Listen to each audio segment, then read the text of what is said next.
Hello, hi guys! Magandang hapon sa inyong lahat. This is Chin Rodriguez from Masagari Channel, a faith healer o Mata reader. So ngayong hapon, natatagan natin ang sabisay ng ating mga gabay. This is special gabay for the month of January 23 hanggang January 29 for the sign of Leo. So, Leo, welcome to my channel.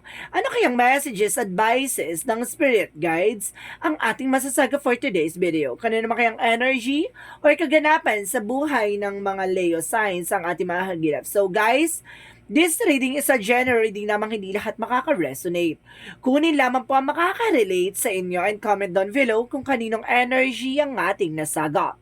And of course, don't forget to like and subscribe my channel and hit notification bell for more videos update. And of course, maraming salamat po sa mga walang sawang pagsuporta sa aking channel, lalo na hindi nag-escape ng ads. Naway pagpalain kayo na Diyos at may kapal, siksik diglig nag-uumapaw ang biyayang manubalik sa inyo. And of course, guys, maraming salamat po. Umpisahan na natin ang laban for the sign of Leo.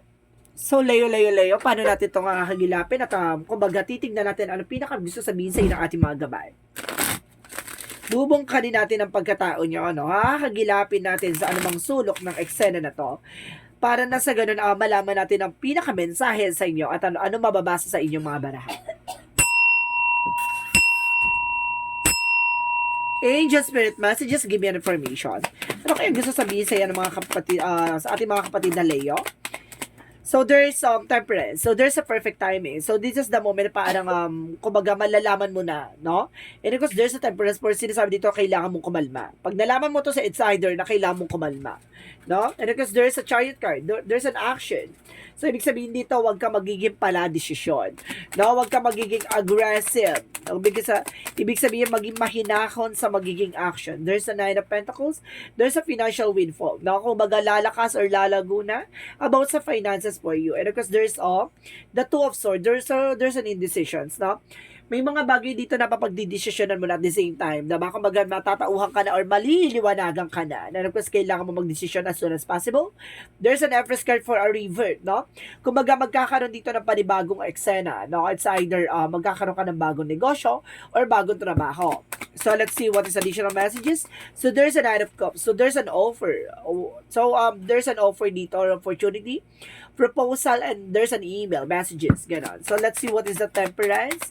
So, there's the Word card. So, there's a perfect timing. So, ibig sabihin dito, may travel ka dito, maaaring hindi, kumbaga nagkakaroon ng delays this past few months or this past few weeks. So, sinasabi dito, there's a travel na parating sa'yo. No? Kumbaga, antayin mo yung the perfect timing kasi baka kaya hindi ka nakalis kumbaga last, eksena mo kasi siguro kumbaga may eksenang hindi maganda mangyayari doon. Kumbaga there's a possible na kumbaga hinarang ka ng pagkakataon na para hindi ka mapahamak, no? Kumbaga magtiwala ka, no? Sa mga bagay-bagay na nangyayari sa iyo because there's a Six of Pentacles, so there's a financial windfall.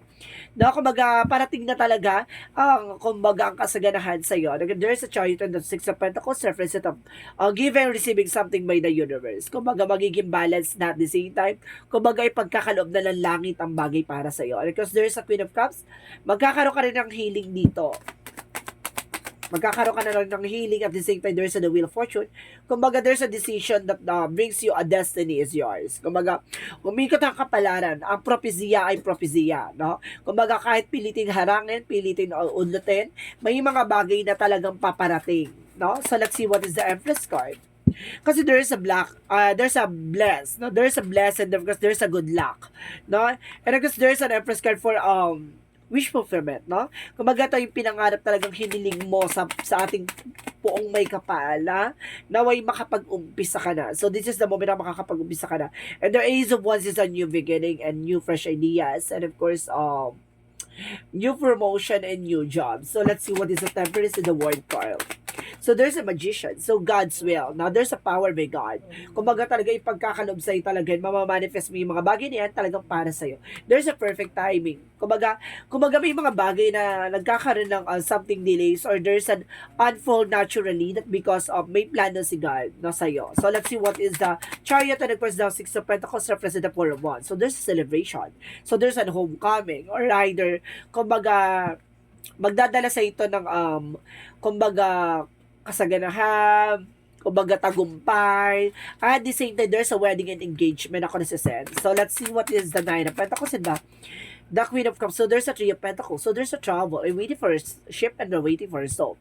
May mga bagay na hinihintay dito. At the same time, there's a High Priestess. So, there's an, kumbaga, unexpected moment, no? Kumbaga, hindi mo ina-expect na mangyayari to. There's a decision na, kumbaga, umikot ang kapalaran. Turning to your favor. No? Umikot na, no? Papabor na sa yung situation. Aha. So, let's see what is the Empress card in the Nine of Pentacles. The Nine of Cups represent the Eight of Wands. Kumbaga, there's a transitions, and of course, there's an informations, messages, and email, or something travel. Excuse me. Na magdadala sa dito, guys, ng pagbabago. No? Kumbaga, ito yung, kumbaga, hindi mo in-expect na mangyayari, no? So, let's see what is the Nine of Cups and because the Ace of Wands. So, there's a Three of Cups. So, there's celebration, there's a party and events, ako nasa-sense, no? So, let's see what is additional messages for the outcome. Excuse me. Kapag niyo ko tubig. Water. Inom lang ako ng water, guys, ha.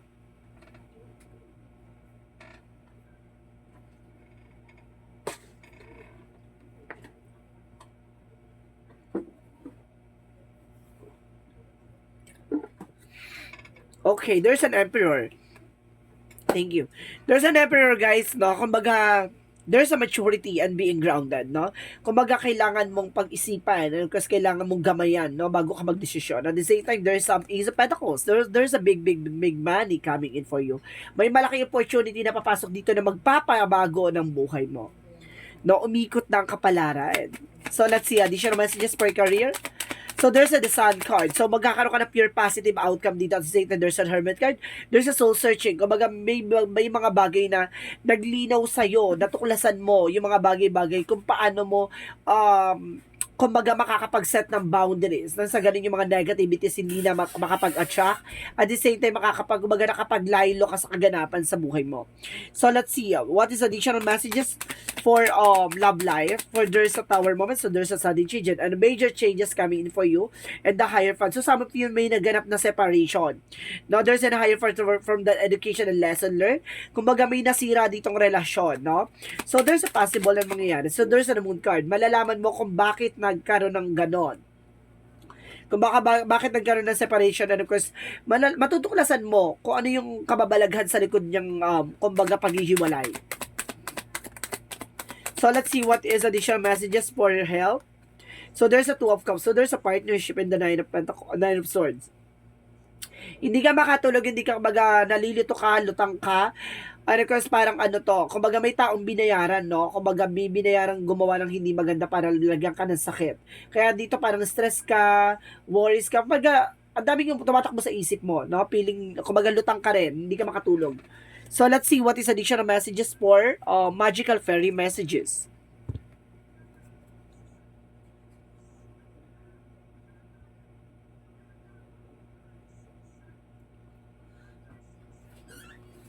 For magical fairy messages.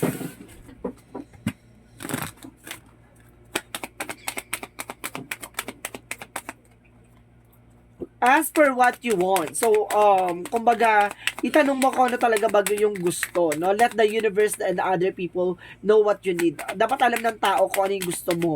At ano ba talaga yung kailangan mo. Ganon. Kumbaga, hindi naman sila, kumbaga, manghuhula para hulaan yung kung ano ba talaga yung kailangan mo. Ganon. And because there's an affirmation, no? Kumbaga, may mga bagay dito, yung mga desires mo maaaring matutupad at maaaring makuha mo, no? So, let's see. What is the yin and yang oracle card?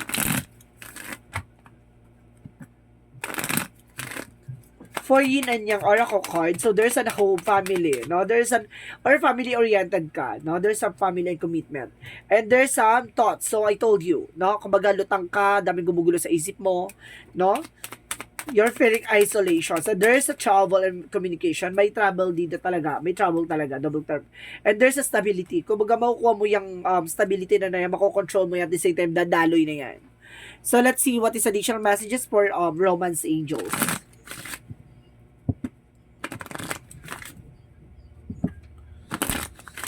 For romance angels, angel spirit guides. So there's express your love, no? Ipakita mo talaga kung ano yung hangarin mo, kung ano talaga yung nasa puso mo. There's a wedding na may kasal ditong magaganap. And of course, there's a this could be the one. Maaring nakita mo na yung taong para sa iyo. Maaring nakita mo na siya. Ano kasi pakita mo na mahal mo talaga siya, no? May wedding dito, double clarification. There's a four of wands for wedding and twin flame energy. So let's see what is the room. What is the Monsology?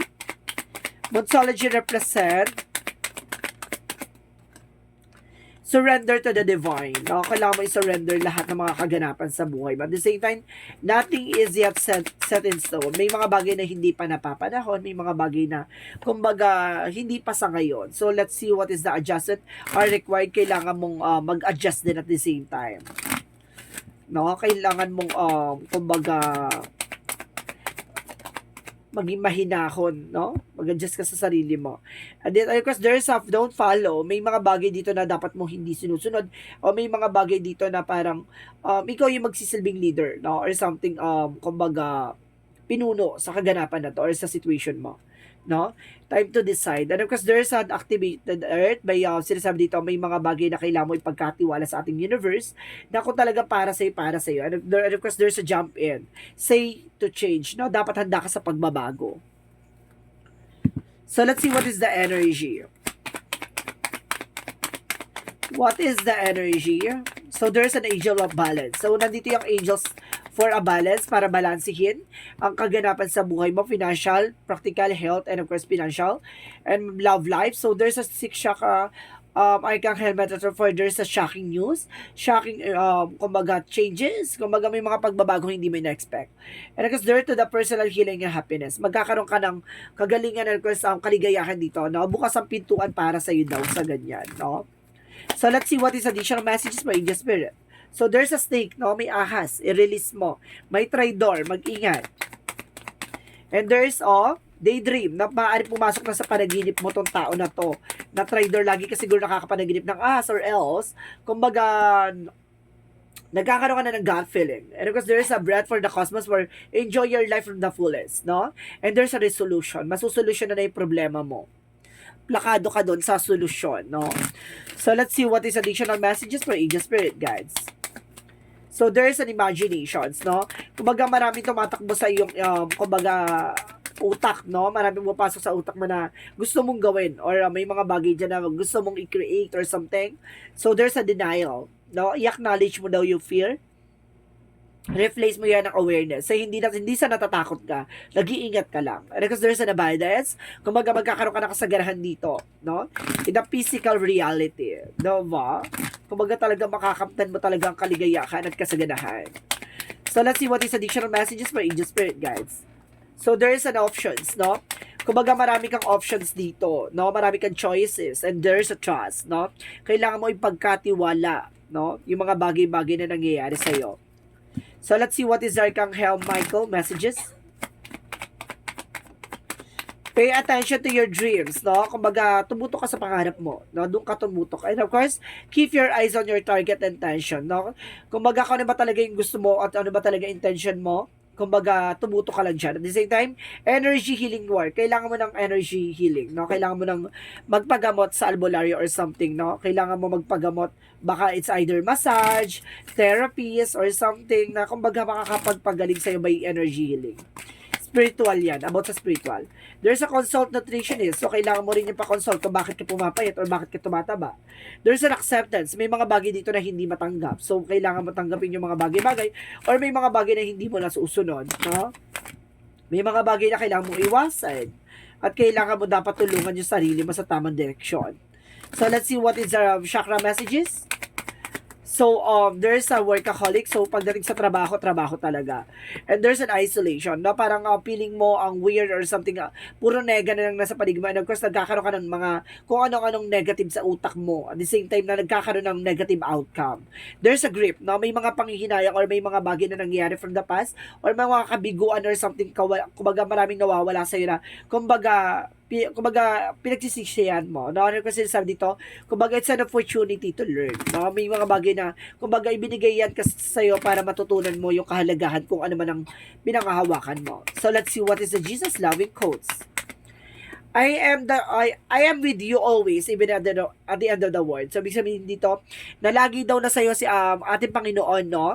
Kahit na alam kahit na nasa isip mo yung kumbaga parang dead end na, no? Parang katapusan na ng eksena mo. Parang gano'n. Parang kaya kumbaga naniniwala talaga ako na kumbaga God will provide, no? Kumbaga, akala mo yung doon ka na sa part na parang wala ka ng pag-asa, tapos biglang bibigyan ka ng tulong ng langit, no? Parang ito na. Tapos biglang nasagot yung kahilingan mo, 'di ba? Kumbaga, may mga blessing disguise talaga na tulong ng may kapal na hindi mo inaasahan. So, there is within the next few months, so may mga susunod na buwan, may mga kaganapan na magaganap ngayon, no? And don't stop, no? Huwag kang hihinto. Tuloy-tuloy mo lang yung laban na yan and you're ready. Maghanda ka, no? Parang sinasabi na tuloy-tuloy mo lang yung maghanda ka dahil wala ka pa sa exciting part. There's a no. Marunong ka humindi, no? Kasi puro ka oo, puro sige, no? Marunong ka rin dapat humindi. So, let's see what is the angel's number. Angel's number, there's an 8 for I am successful. So, magiging successful ka dito. Your talent for settings and reaching goals is like no other. You are self-sufficient and capable of achieving your ambitions. Representative the ebb and flows that infinite loop of creation. So, ibig sabihin, kaya mo makagawa na isang bagay na alam mong panghabang buhay, no? Isang bagay na magdadala sa iyo ng success and of course, achievement and recognitions, no? Kumbaga, ito yung magbibigay sa iyo ng something uniqueness. So, let's see what is the messages of life. So, there's a crossing into the light. So, sinasabi dito, guys, today I face a new bridge that I must cross on my journey to inner transformation. Today, like every day, I will practice the law of universal love.